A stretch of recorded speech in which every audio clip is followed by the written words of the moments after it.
Today I up by implying my colleague was a predator. I, 28F, have a part-time office job. My colleagues include Matt, 25M, Helen, 40F, Jenny, 50 son F, and the boss's son Andy, 45M. I've known Helen for about 8 years and Andy since I was at school, as I actually did my school work experience with my current job.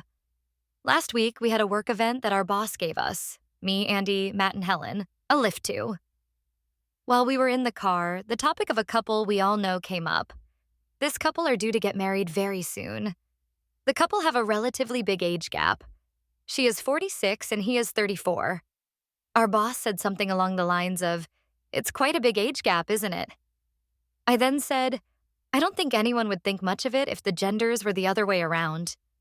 And it's not like they met when he was, say, 19, 20, and she was 32. At that point, it's a bit dodgy, but he was in his 30s, so I don't really see an issue." There seemed to be general agreement, and the conversation moved on. A few days later, the only people in the office were me and Helen. Andy was on annual leave for his wife's birthday. Jenny was on holiday, and the boss and Matt were at a work event all day.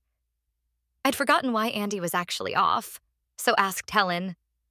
Helen reminded me it was Andy's wife's, Emily, birthday. It was Emily's 28th. At which point I said, "That's a big gap?" Given Andy is 45. She said, "They've been together years, they met at uni." It turned out Andy had been in his mid-late 30s and Emily had been 19. Oh, and she's quite young, i.e., immature for her age. We agreed that Andy was also quite young for his age. It then occurred to me what I'd said in the car earlier in the week. Too long. Didn't read. I stated that age gap relationships were fine, as long as they didn't start when the younger partner was late teens, early 20s, and it turns out that is exactly the scenario of a colleague and his wife.